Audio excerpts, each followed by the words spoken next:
Hi, I'm Julie Bowen. I'm 35 years old and work as a marketing executive. I've worked hard to build a career I'm proud of. I'm also a wife, married for 7 years to Adam, who isn't just my husband, but my biggest supporter. His love and encouragement have always been my strength, especially when dealing with his family. Let me tell you about the family I married into. There's Jennifer, my mother-in-law, who is sweet but obsessed with family traditions. Then there are Adam's cousins, Scott and Christine, who are genuinely kind and have always made me feel welcome. But there's also Lauren, Adam's sister. Well, let's just say she's not easy to deal with. Being around her has often tested my patience. That brings me to the morning of the family reunion. I was in our bedroom, adjusting a new dress in front of the mirror. My mind drifted back to a tough time in my life. Just a few months ago, I was lying in a hospital bed, scared and worn out, as a doctor told me I needed emergency surgery for endometriosis. I had silently dealt with this condition for years. It caused severe pain and even affected my ability to have children. The surgery was a big turning point. While it improved my health, it left scars, not just on my body, but also on my heart. I chose to keep it private because it was deeply personal and I didn't want to face pity or nosy questions from Adam's family. I especially dreaded Lauren's thoughtless comments about when Adam and I were going to have kids. I couldn't bear the idea of her turning my pain into gossip. Adam's voice pulled me back to the present. "Are you almost ready?" he called from downstairs. "On my way," I replied, taking a deep breath to steady myself.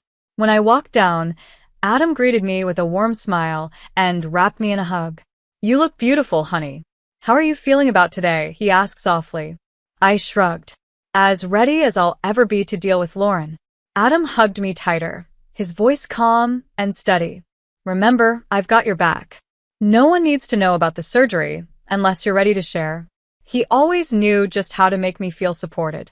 The family reunion was an annual tradition held at a beautiful lake house that had been in the family for generations.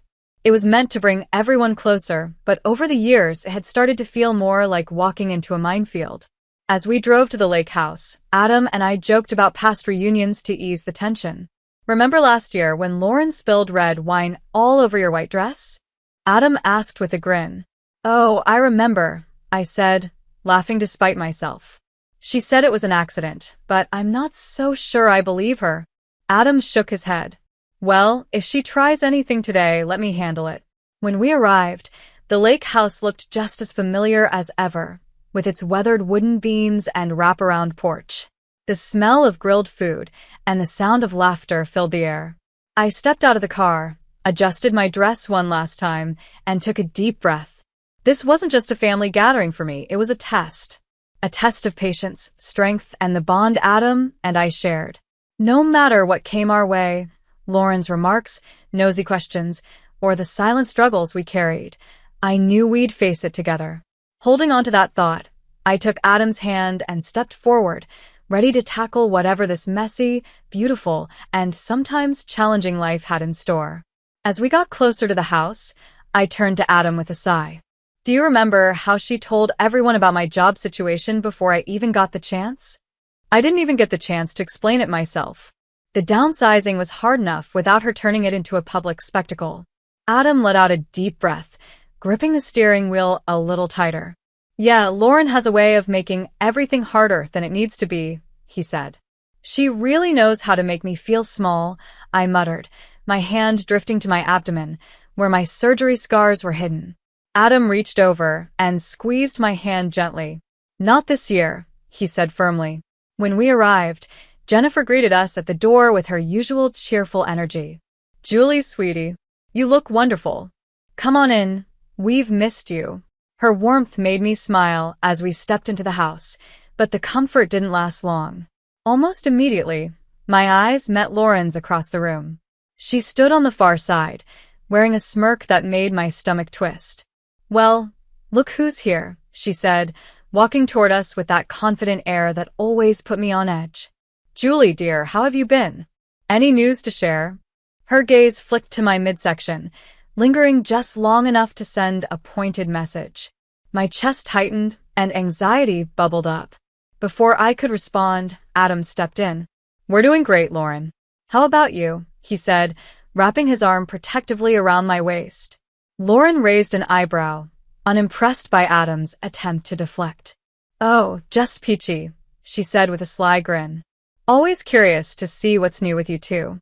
No little ones on the way yet."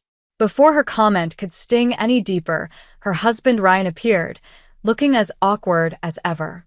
Standing just behind her, he said, "Hey guys, good to see you." His voice sounded overly eager. "Lauren, honey, why don't we go help your mom in the kitchen?" Lauren sighed, clearly annoyed, but allowed herself to be led away. As soon as they disappeared into the other room, I exhaled slowly, finally able to breathe again. "Thanks for that," I whispered to Adam. He kissed my forehead gently. "Always," he said. "Now, come on. Let's go say hi to Scott and Christine before Lauren finds something else to comment on." The sun shone brightly through the windows as we made our way into the living room, ready to face whatever the day would bring. I stepped out onto the back porch, letting the fresh air calm my nerves. The lake sparkled in the distance, and the sound of laughter filled the air. Family members were spread out across the lawn, some chatting near the grill, others playing horseshoes by the dock. I leaned on the porch railing, taking it all in, when I heard Scott's voice. "Hey, Julie, come join us," he called, waving from the basketball net he was setting up. I smiled and walked over, glad for the distraction. "You guys setting up for a game?" "Yep," Scott said, grinning as he handed me a basketball. "We need one more player. You in." For a moment, I let myself relax. This was what family reunions were supposed to feel like, fun, easy, and full of love. "Sure, just don't expect any Olympic-level moves from me," I said with a laugh as I joined the game. As I served the ball, I felt a glimmer of hope rise inside me. The challenges Lauren brought weren't going to disappear, but with Adam by my side and moments like this to ground me, I felt ready to face the day. The laughter and friendly teasing during the game were exactly what I needed. For a little while, I could forget the tension that lingered in the background.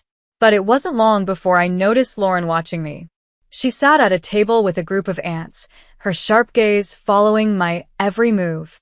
It felt like her eyes were cutting through the lighthearted mood, trying to remind me of the tension I wanted to ignore. I tried to shake off the unease and focus on the game, soaking in the joy of just being in the moment. After a while, Jennifer's cheerful voice called out, "All right, everyone, time for the family photo." We all gathered near the lake, laughing and nudging each other as we found our spots. The lake's calm surface shimmered under the afternoon sun, creating a beautiful backdrop. It should have been the perfect moment to capture a happy memory. But as I stood there, I couldn't help but feel the undercurrent of tension still lingering, waiting for the next twist in the day. I ended up near the front, with Adam's arm wrapped protectively around my waist. As always, his presence gave me comfort. The photographer raised his camera, giving us a moment to settle. "Okay, everyone smile," he said. Just as the shutter was about to click, I felt a sharp tug on my dress. "Oh, Julie, your dress is all wrinkled. Let me fix that for you," Lauren's voice rang out, sickly sweet. Before I could react, she yanked hard on the fabric. A loud, unmistakable ripping sound filled the air. For a moment, everything froze. A cool rush of air hit my skin, and I looked down in horror. My dress had torn open, exposing the scars on my abdomen, scars from the surgery I had worked so hard to keep private. Gasps rippled through the group. I stood there, frozen in shock and humiliation, my mind spinning. I couldn't process what had just happened. "Oh my God," someone whispered, the words slicing through the silence. Adam was the first to move. He shrugged off his jacket and quickly draped it over me to cover my exposed skin. His voice was sharp and filled with fury as he turned to Lauren. "What the hell, Lauren?" Lauren let out a harsh laugh, her tone mocking. "Oops, I guess I don't know my own strength," she said with fake innocence. "Sorry about that, Julie." Her insincere apology stung almost as much as the humiliation. My cheeks burned, and tears stung my eyes. I couldn't look at anyone. Without a word, I turned and ran. The voices calling after me blurred into the background as I bolted into the house. My legs carried me upstairs to the nearest bedroom. Once inside, I slammed the door shut and locked it. Sliding down to the floor, I hugged my knees to my chest, sobbing uncontrollably.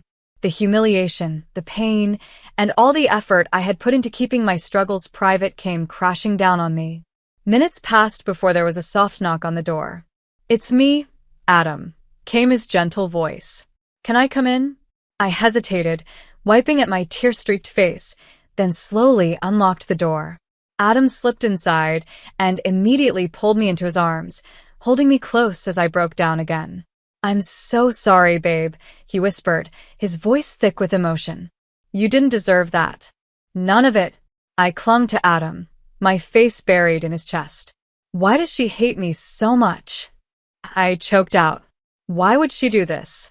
Adam held me tighter, his voice steady and full of care. "I don't know, but this isn't your fault. She's the one being cruel, Julie, not you. You're the strongest person I know, and I won't let her hurt you like this again." For a while, we just sat there in silence, his arms around me like a shield against the world. Slowly, my tears began to stop, and I found comfort in his presence. "I don't want to go back out there," I admitted softly. "You don't have to," Adam said. "We can leave right now if you want, or we can stay and I'll take care of everything. Whatever you need, I'm here." His words steadied me, giving me a strength I didn't realize I still had. Taking a deep breath, I sat up and looked at him. "Let's stay," I said, surprising even myself. "I'm not going to let her ruin this for me, for us." Adam smiled, pride lighting up his face. "That's my girl." With his hand in mine, I felt a flicker of determination. Lauren may have tried to break me, but she didn't realize I wasn't standing alone. Together, Adam and I could face anything. Even her. "I can't believe she did that," I whispered, my voice shaky as I pressed my face against Adam's chest. Everyone saw Adam. They all know now. His arms tightened around me, and he gently stroked my hair. "It's okay," he murmured, his voice calm and soothing. "You have nothing to be ashamed of, Julie. Not a single thing." We stayed like that for what felt like forever, his quiet strength helping me pull myself back together. But then, muffled voices broke through the silence. "Lauren, how could you do such a thing?" Jennifer's voice was heavy with disappointment. "Oh, come on, Mom," Lauren snapped back, defensive and dismissive. "It was just a joke." How was I supposed to know she was hiding some big secret under there? Maybe if she wasn't so uptight all the time. I felt Adam stiffen beside me, his body tense with anger. His jaw clenched, and his hand gripped mine firmly. "I should go out there," he said, his voice low and filled with frustration. I grabbed his arm. "No, don't." "It'll only make things worse," I pleaded, my heart racing at the thought of creating an even bigger scene. Adam sighed and pulled me closer. "You're right, but we can't let her keep getting away with this." His words sparked something inside me, a strength I hadn't felt before. I pulled back slightly, meeting his eyes. "I'm done," I said, my voice steady despite the turmoil inside me. "I'm done letting her walk all over me. This ends now." This wasn't just about standing up to Lauren anymore. It was about reclaiming my dignity. No more hiding, no more shame. It was time to face this, scars and all. In the days after the reunion, I barely left the house. The humiliation replayed in my mind like a bad dream I couldn't escape. Every time I closed my eyes, I saw Lauren's smug smirk and heard the gasps from the crowd. Adam tried his best to comfort me, but even his love couldn't quiet the storm raging inside me. Finally, one afternoon, I picked up the phone and called my best friend, Mary. "I can't take it anymore," I said, my voice cracking as tears filled my eyes. "Oh, honey," Mary said, her voice full of concern. "I'm coming over right now." Within an hour, she was at my door. As soon as I let her in, I collapsed into her arms, letting out all the emotions I'd been holding inside. Once we settled on the couch, I told her everything, years of frustration about Lauren's bullying and manipulation. "She's always putting me down," I said, my voice trembling, making me feel small, like I don't belong. But this was a new low. Mary listened closely, her brow furrowed in thought. She let me vent until I had nothing left to say, her presence as comforting as a warm blanket. When I finally finished, she took my hands in hers and said firmly, "Julie, you can't let her keep doing this. It's time to stand up for yourself." I sighed. But how? She's so good at twisting things around, making herself look like the victim. It feels like fighting a losing battle. Mary's eyes lit up with determination. "Then we fight smart," she said, her tone resolute. "We gather evidence, build a case against her, and show everyone who she really is." Her words sparked an idea I hadn't thought of before. Maybe it was time to stop playing defense and start taking action. Over the next few weeks, Mary and I worked together. Every time Lauren sent a snarky text or made a passive-aggressive comment in the family group chat, we documented it. Every time she twisted the truth or tried to make me look bad, we took note of it. At first, it felt strange, like I was plotting revenge. But Mary reminded me that this wasn't about getting even. It was about holding Lauren accountable. "This isn't just for you, Julie," Mary said one evening as we went over the growing file of evidence. "This is for anyone else she's hurt or could hurt in the future. People like Lauren get away with things because no one ever stands up to them." Her words gave me courage. Slowly, I started feeling like I was taking back control, not just from Lauren, but from the fear and shame that had held me back for so long. By the time the next family gathering came around, I felt ready. I didn't know exactly what would happen, but I was sure of one thing. I wasn't going to let Lauren or anyone else define me anymore. On the day of the gathering, I walked into the room with my head held high. My scars, both physical and emotional, were still there, but they no longer felt like weaknesses. They were reminders of my strength, my resilience, and my ability to rise above the pain. When Lauren tried her usual tricks, making a snide remark about my outfit, I stayed calm. I called her out, using the evidence Mary and I had gathered to back me up. For the first time, she didn't have a clever comeback. For the first time, the attention wasn't on me, it was on her. And for the first time, I felt truly free. Later that evening, while Mary and I were brainstorming our next steps, my phone buzzed on the coffee table. A text appeared on the screen. It was from Ryan, Lauren's husband. I hesitated, unsure of what to think. After a moment, curiosity got the better of me, and I agreed to meet him at a local cafe. When I arrived, Ryan was already there, seated in a corner booth. He looked nervous, his fingers drumming on the table. As I approached, he glanced up, his expression filled with guilt and unease. "Julie," he began, his voice low, "I'm so sorry about what happened at the reunion. But there's more you need to know about Lauren." I leaned forward, my stomach twisting with anticipation. Over the next hour, Ryan revealed a troubling side of Lauren's behavior, patterns I hadn't fully understood before. I hadn't fully understood it before, but now it all made sense. Ryan shared stories of how Lauren had manipulated not just me, but also him and their children. He talked about her strange obsession with money and hinted that something might not be right at her job. "I think she might be doing something illegal at work," he whispered, glancing over his shoulder nervously. "But I don't have proof yet." By the time we parted, I felt a new sense of clarity. Lauren's cruelty wasn't just a personal vendetta against me. It was a pattern of toxic behavior that affected everyone around her. Armed with this new information, I decided to dig deeper. If Ryan's suspicions were true, this wasn't just about my feelings. It was about protecting everyone Lauren had hurt. I started by reaching out to Lauren's former coworkers, carefully piecing together her work history. What I found shocked me. Reports of inappropriate behavior, frequent conflicts with coworkers, and unexplained financial issues. Next, I looked through her social media accounts, noticing subtle signs of emotional manipulation in posts about her children. They weren't obvious at first, but once I knew what to look for, the pattern stood out. The real turning point came when I started talking to other family members. One afternoon, Scott pulled me aside at a coffee shop, looking uneasy. "Julie," he said hesitantly, "I don't know if I should tell you this, but..." "What is it?" I asked, bracing myself. He sighed, then continued. Lauren's been spreading nasty rumors about you and Adam, about why you don't have kids yet. My heart sank. What kind of rumors? I asked, my voice barely a whisper. Scott hesitated before finally speaking. The words hit me like a punch to the gut. Lauren had twisted our struggles with fertility into a cruel story, painting me as selfish and career-obsessed, someone who didn't want a family. And that, I learned, was just the beginning. The more I investigated, the more lies and manipulation I uncovered. Lauren had been spinning false stories and spreading gossip for years, turning family members against each other with carefully placed half-truths. Christine was the next to come forward. During one of our late-night phone calls, she opened up about her own experiences with Lauren. She's always been jealous of you, Julie, Christine explained. It's like she can't stand seeing anyone happy or doing well.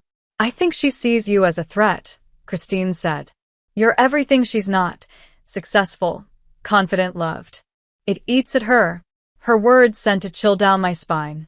How could someone carry so much jealousy and resentment? As the pieces of the puzzle came together, my confidence grew. This wasn't just about me anymore. It was about protecting our family from Lauren's toxic behavior, which had gone unchecked for far too long. One evening, as Adam and I reviewed everything we had uncovered, the weight of our decisions sank in. The table in front of us was covered with notes, screenshots, and statements from family members. It was overwhelming and exhausting, but it also felt empowering. Adam looked at me, his eyes a mix of pride and concern. Are you sure you want to do this, Julie? He asked gently. Once we confront her, there's no going back. I took a deep breath and met his gaze. I'm sure, I said firmly. This has gone on long enough. She can't keep hurting people, not you, not me, not anyone else. It's time for the truth to come out. Adam nodded, placing his hand over mine. I'm with you every step of the way, he said. With his support, I felt ready to face whatever was coming. Lauren had thrived in the shadows for too long, but the truth was finally about to come to light. I took another deep breath, thinking of all the lies, manipulation, and pain she had caused. Those weren't secrets anymore. They were truths I was ready to confront. As we finalized our plan, a mix of nervousness and determination filled me. The upcoming family gathering wasn't just another event. It was the moment we'd been preparing for, the showdown. Lauren had no idea what was coming, but I was ready, armed with the truth and surrounded by the people who mattered most. Walking into Jennifer's house for the gathering, I felt a surge of confidence I hadn't felt in years. Adam gave my hand a reassuring squeeze as we stepped into the living room where the family was already gathered. Lauren's sharp eyes landed on me the moment we entered. A smirk tugged at her lips. Well, if it isn't the star of our last get-together, she sneered. Ready for another show, Julie's? Her words stung, but I refused to let them throw me off balance. This time I was ready. I took a deep breath, steadying myself. Actually, Lauren, I said, my voice calm but firm, I think it's time for your show to end. The room went silent, and every eye turned to us. The tension was so thick it felt like you could cut it with a knife. Slowly and carefully, I began to speak. I revealed everything I had uncovered. Her workplace fraud, the financial irregularities Ryan had hinted at, and the lies she had spread to turn family members against each other. You've been manipulating all of us, I said, keeping my voice steady. Spreading lies, creating division, for what? Your own amusement? Your own gain? The weight of my words hung in the air as the family stared in stunned silence. I could see the disbelief on their faces and the slow realization of how deeply Lauren had tangled everyone in her web of deceit. Jennifer gasped, her hand flying to her mouth as tears filled her eyes. Oh my God, she whispered, her voice trembling. How did I not see this? Ryan stood up next, his face pale and determined. I can't do this anymore, Lauren, he said, his voice breaking. I've tried to shield our kids from this chaos, but it's too much. I'm leaving you, and I'm going to seek full custody. Lauren's carefully crafted facade crumbled before our eyes. The sharp, confident tone she always used was gone. She stammered, struggling to defend herself, but the evidence was undeniable. The family support she had relied on was gone. After the confrontation, Jennifer approached me, her hands trembling as she took mine. "Julie," she said softly, her voice thick with emotion, "I'm so sorry. I should have seen this sooner. Thank you for being brave enough to speak up." In the days that followed, the consequences of Lauren's actions grew. Her company launched an internal investigation after Ryan and I shared the evidence, and it wasn't long before she lost her job. Rumors of legal trouble began to circulate, but I stayed out of that. My goal had never been revenge. It was about moving forward. The family rallied around me, finally seeing Lauren for who she really was. Scott and Christine opened up, sharing their own experiences of her manipulation. It was as if a heavy weight had been lifted from all of us. For the first time in years, the family felt united. And for the first time in my life, I felt free. Months later, I stood in my office, looking out at the city skyline. The bustling energy of downtown life mirrored my own world, thriving, busy, and full of possibility. My career was flourishing, but more importantly, so was I. I was thriving. Adam and I had started having serious conversations about adoption. The idea of growing our family no longer filled me with fear or worry. Lauren's judgment, which used to overshadow every choice I made, no longer had any control over me. I thought about Lauren, now jobless, divorced, and distanced from most of the family. While I didn't feel happy about her struggles, I couldn't deny the relief I felt knowing she couldn't hurt us anymore. She had built her life on lies and manipulation, and now she was dealing with the consequences of her actions. Reflecting on everything that had led me here, I felt proud. The scars on my body, which once made me feel ashamed, now reminded me of my strength. They were a part of my story, a story of resilience, growth, and survival. With a small smile, I turned back to my desk. My life wasn't perfect, but it was mine. For the first time, I felt like I was truly living it on my own terms, free from the shadows of the past. I wasn't hiding anymore or making myself smaller to fit into someone else's expectations. I was standing tall, scars and all, finally free to be myself. Have you ever had to deal with a toxic family member? How did it affect your relationships? Share your story in the comments below. If you enjoyed this story about standing up to manipulation, don't forget to like and subscribe for more inspiring content.